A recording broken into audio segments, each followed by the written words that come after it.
Bismillahirrahmanirrahim. Alhamdulillahirabbil alamin. Allahumma shalli wa sallim ala sayyidina Muhammadin miftahi babi rahmatillah adada ma fi ilmillah. Salatan wa salaman daimaini bidawami mulkillah wa ala alihi wa sahbihi. Assalamualaikum warahmatullahi wabarakatuh. Sahabat online yang dirahmati Allah, alhamdulillah kita bisa berjumpa kembali. Mudah-mudahan kita senantiasa mendapatkan taufik dan hidayah dari Allah Subhanahu wa ta'ala. Seperti telah kita tahu bahwa selain amal kita di dunia, sedekah jariyah, ilmu yang bermanfaat, doa anak yang soleh merupakan amalan yang pahalanya akan terus mengalir hingga hari perhitungan kelak. Lantas bagaimanakah tips para orang-orang soleh terdahulu mendidik anak mereka? Nah, pada kesempatan ini kita ngaji bareng Habibana Novel bin Muhammad Al-Idrus tentang cara orang-orang soleh atau ulama terdahulu mendidik anak mereka hingga menjadi anak-anak yang soleh. Salah satu teman yang baik itu adalah keluarga kita, orang tua kita, anak-anak kita, pasangan hidup kita. Ini yang akan menjadi teman-teman terbaik kita. Saya mau nanya sama pemirsa dan ibu-ibu semua. Kira-kira tiap hari ini kalau normalnya orang yang tinggalnya sama anak ya, tinggalnya sama anak. Karena ada yang suaminya tugas di luar kota, tugas di luar negeri. Nah, ini untuk ibu-ibu yang tinggal sama anak. Tiap hari ketemu anaknya enggak? Ketemu. Pertanyaannya, anak ibu membuat ibu tambah soleh atau tambah salah? Anak ibu membuat ibu tambah solihah atau tambah salah? Ya, contoh begini, kalau anak itu membuat ibu tambah solihah, anaknya nanya habis maghrib, "Ma, sudah baca Yasin belum?" Tapi kalau anaknya nanya, "Ma, ini dramanya serinya apa ya hari ini?" Anaknya nanya, "Ma, gamenya level berapa?" gitu ya. Gamenya level berapa? Jadi saya nggak bahas halal haram ya, nggak bahas halal haram. Tapi kalau anak yang solihah atau anak yang soleh, itu nanti akan membantu kita untuk jadi orang tua yang soleh atau solihah. Makanya karena nanti anak ini akan terus nemenin, maaf loh Bu, anak itu kan bukan cuma sampai nanti akhir umur, tapi sampai di kuburan kan dia juga akan nemenin. Betul ya? Sampai kebangkitan akan nemenin. Pertanyaannya nemeninnya gimana? Nemenin yang baik atau nemenin yang buruk? Kalau nemenin yang baik, anaknya kan kirim-kirim pahala setelah orang tuanya meninggal dunia. Betul ya? Tapi kalau nemenin yang buruk, anaknya kirim-kirim dosa. Na'udzubillah min dzalik. Nemenin yang buruk, orang tuanya sudah mau masuk surga. Sebagaimana dikatakan oleh banyak orang-orang soleh, para ulama. Ada orang-orang tua yang sudah berada di depan pintu surga. Itu langsung dipegang sama anaknya, digeret, diajak masuk neraka. Sambil anaknya ngomong kepada Allah Ta'ala, "Ya Allah, ini orang tua saya enggak pernah ngajarin saya sholat. Enggak pernah ngajari mana yang halal, mana yang haram. Jadi saya ini berbuat haram ini gara-gara enggak diajari orang tua saya. Lah yang nggak ngajarin saja kena, apalagi yang ngajarin buruk. Ya, apalagi kalau orang tuanya ngajarin gunjing, ngajarin ghibah, ngajarin namimah, naudzubillah min dzalik. Karena itu, karena orang-orang soleh itu paham anak ini adalah teman perjalanan terbaik, maka orang-orang soleh punya perhatian yang sangat besar pada anak-anaknya. Karena orang-orang soleh paham bahwasannya pasangan hidup adalah teman perjalanan nanti sampai akhirat, maka orang-orang soleh punya perhatian yang besar pada pasangan hidupnya. Ulama-ulama dulu ketika didik anaknya, kalau ngasih sesuatu nggak pernah langsung dikasih. Anaknya disuruh minta dulu sama Allah di kamar. Kamu di kamar doa minta sama Allah. Doa minta sama Allah. Nanti kalau kamu udah selesai doa minta, insya Allah dikasih sama Allah. Dan begitu keluar dari kamar udah disiapkan. Nah itu ada itu dari Allah Ta'ala. Ini Allah yang ngasih. Kalau dulang itu ya bilang ini dari Allah, ini dari Allah, bismillah, ini Allah yang ngasih. Tapi kalau kita zaman sekarang, iki mbokmu ngerti ra, mbokmu rekoso, ini ibumu capek-capek ini, bapakmu belas gak ngurus awakmu, lu tambah bapaknya dibawa-bawa gitu ya. Bapakmu sama kali gak ngurus kamu, menimbulkan anak itu benci sama ayahnya. Ya seakan-akan meninggikan nama ibunya tapi membuat anak benci sama ayahnya. Kalau orang dulu gak begitu. Dirinya dihilangkan, Allahnya yang dimunculkan. Allah nih, ini dari Allah loh ya, ini dari Allah, ini Allah yang ngasih kamu.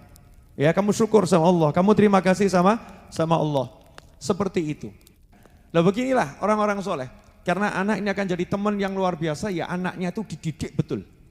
Urusan akhirat, dididik betul. Nah ibu-ibu mumpung masih jadi ibu-ibu, belum nenek-nenek. Belum toh Bu? Belum, ya. Belum, yang sudah pokoknya tetap belum gitu ya.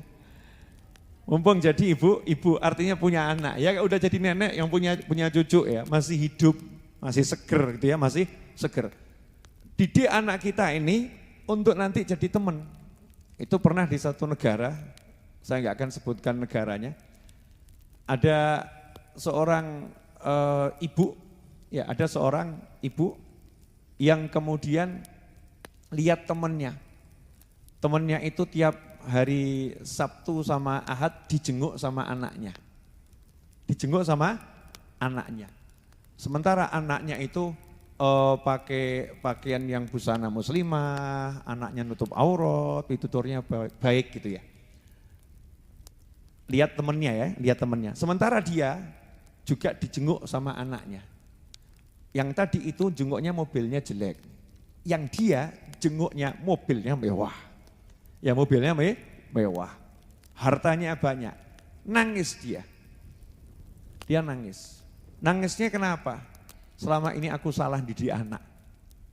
Nanti kalau aku meninggal dunia yang aku tinggalkan anak-anak yang buka aurat, sehingga aku tiap hari dapat dosa dari Allah Subhanahu Wa Taala. Sementara ini temanku ini nanti kalau meninggal dunia dia aman di kuburnya karena anak-anaknya semua sudah nutup aurat dan anak-anak yang baik. Terus ngomong sama anaknya, nak kalau pengen nyenangkan ibu bukan dengan duit semua ini, bukan dengan mobil semua ini. Tapi kamu pakai pakaian yang nutup aurat, kamu bicara yang bagus, kamu akhlak yang mulia, kamu sholat yang bagus. Itu yang menyenangkan ibu. Jadi nanti jenengan kalau udah tua, sekarang masih muda toh? Masih muda. Nanti kalau sudah tua itu senangnya itu begitu. Kenapa? Mikir mati. Ya mikir mati, bariki aku mati, kuburan. Nah di kuburan nanti kira-kira anaknya ziarah nutup aurat atau ziarahnya buka aurat. Nah kalau ziarah buka aurat ya mboknya nangis gerung-gerung di kuburan. Ya naudzubillah min dzalik. Nah ini loh teman. Ya anak akan jadi teman. Makanya kita harus berjuang semaksimal mungkin bagaimana caranya anak-anak kita jadi anak-anak yang soleh atau solihah. Dan itu butuh kedisiplinan akhirat tingkat tinggi. Makanya perintah Nabi Muhammad SAW, perintahkan anakmu sholat umur 7 tahun. 10 tahun belum mau sholat, boleh kamu hukum. Ya boleh kamu hukum dan harus kamu hukum. Ya umur 10 tahun. Makanya orang-orang dulu nih, saya bicara orang dulu di Surabaya. Ada satu Habib itu kalau pulang dari masjid, karena anaknya disuruh ke masjid ya. Suruh ke masjid jamaah. Kadang ayahnya kan berhalangan, lagi kurang sehat. Anaknya pamitnya ya ke masjid. Nah untuk memastikan anak itu ke masjid atau tidak, ayahnya cuma nanya, tadi imamnya rakaat pertama yang dibaca apa? Rakaat kedua yang dibaca apa? Ini kalau anaknya nggak tahu gitu ya, udah dimarahin berarti kamu nggak ke masjid itu. Jadi ke masjid, walaupun ke masjid dianggap enggak ke masjid. Dan kadang anak-anak itu ya rodok, ya paham toh ya, pokil ya. Nah, anak-anak itu kan pinter, ngungkuli bapak mbok ya, pinter gitu. Wes, mumpung bapakku enggak ke masjid, saya tak main-main saja. Aku sholat tapi enggak di masjid. Bapaknya pulang ya sidak, tadi imamnya baca apa tuh rakaat pertama. Yang rakaat kedua yang dibaca suratnya surat surat apa. Geleng-geleng enggak tahu, ya sudah kena hukuman. Ya kena hukuman, sanksi. Ya, sanksi dari orang tua. Nah ini semua dilakukan biar anaknya jadi bagus dan orang tuanya selamat dunia, selamat akhirat. Qurratul a'yun, jadi penyejuk hati. Disawang itu nyenengno hati. Ya, tapi ya tergantung orang ya, masing-masing. Menyenangkan hati itu ademnya hati model seperti apa. Kalau mukmin tuh ademnya hati lihat anak sholat, lihat anak baca Al-Quran, lihat anak ngomongnya bagus, pituturnya bagus, orangnya sopan, itu artinya langsung adem, ayem, enggak urusan dengan duit. Perkara enggak punya duit enggak jadi masalah. Alhamdulillah kalau duitnya banyak, ya ibadahnya luar biasa. Itu wadem, ayem, pol artinya. Artinya betul-betul tentrem, mantep itu orang tua. Nah, karena itu, lah biar anak ini jadi baik, di antara caranya adalah doa. Doa silahul mu'min, doa itu senjatanya orang beriman. Kalau bahasa kita ini, aku gak ada apa-apa, ini dongo. Aku gak punya apa-apa, punyanya cuma doa. Kan begitu bahasa kita nih. Saya gak bisa apa-apa, bisanya cuma doa. Itu bukan cuman. Doa silahul mu'min, justru itu andalan paling hebat. Doa itu senjatanya orang beriman. Nah senjata ini harus dipakai. Ya dipakai terus minta sama Allah Ta'ala. Nah, sudahkah kita punya doa khusus buat anak kita tiap habis sholat? Sudahkah kita punya doa khusus buat anak kita di tengah kegelapan malam? Sudahkah kita punya doa khusus buat anak kita ketika kita hadir majelis ilmu? Niatannya saya ini pengen biar anak-anak saya jadi orang yang soleh. Seperti ayahnya Imam Ghazali. Imam Ghazali itu namanya Muhammad bin Muhammad Al-Ghazali. Imam Ghazali itu kalau diceritakan jadi ulama berkat doa ayahnya. Jadi ayahnya itu keliling ke pengajian-pengajian kemana-mana tempatnya orang-orang soleh. Rampung pengajian angkat tangan, ya Allah berilah aku anak seperti orang soleh itu. Dari hati betul, ya Allah berilah aku anak seperti orang soleh tersebut. Nah kita sampai umur sekian, kalau tahajud itu lebih banyak syikayah, lebih banyak syakwa, lebih banyak gersulo, lebih banyak curhat gak enak sama Allah Ta'ala. Kadang yang dicurhatkan tuh anaknya, anak saya keterlaluan ya Allah, gak ingat sama saya ya Allah. Anaknya, kadang suaminya, kadang istrinya, kadang tetangganya. Mestinya tuh kalau malam nangis doakan anak gitu, ya Allah, bukan gelo, bukan kecewa, tapi cinta ya Allah. Jadikan anak-anak saya anak yang soleh-solehah, jadikan turunan saya ila yaumil qiyamah orang-orang yang mulia. Nangis doakan anak. Sekarang porsi mendoakan anak sama porsi doakan diri sendiri lebih banyak doakan diri sendiri. Anaknya enggak didoakan, padahal itu harta yang paling mahal. Ya harta yang paling mahal. Saya itu paling senang kalau ibu saya kaget. Ibu saya di samping saya ini, kalau lagi ibu saya kaget gitu ya, latahnya keluar itu saya senang. Kenapa? Anakku selamat tua umur, nah itu mesti gitu.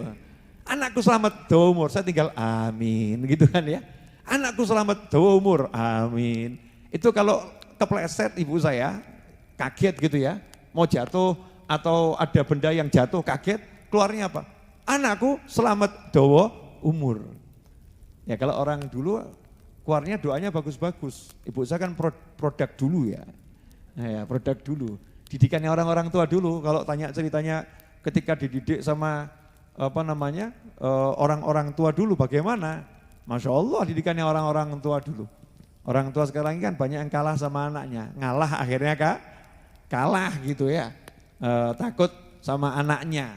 Sehingga anaknya jalannya jadi enggak benar, jalannya jadi enggak baik. Alhamdulillah kita telah menyimak penjelasan dari beliau. Semoga ilmu yang telah kita peroleh ini dari Habibana Novel bin Muhammad Al-Idrus menjadi ilmu yang bermanfaat bagi kita, keluarga dan anak cucu kita. Dan mudah-mudahan oleh Allah Ta'ala kita dipermudah untuk mengamalkannya. serta mudah-mudahan kita diberikan oleh Allah Ta'ala keturunan yang soleh. Amin ya rabbal alamin. Wallahu alam bisawab. Semoga barokah dan manfaat.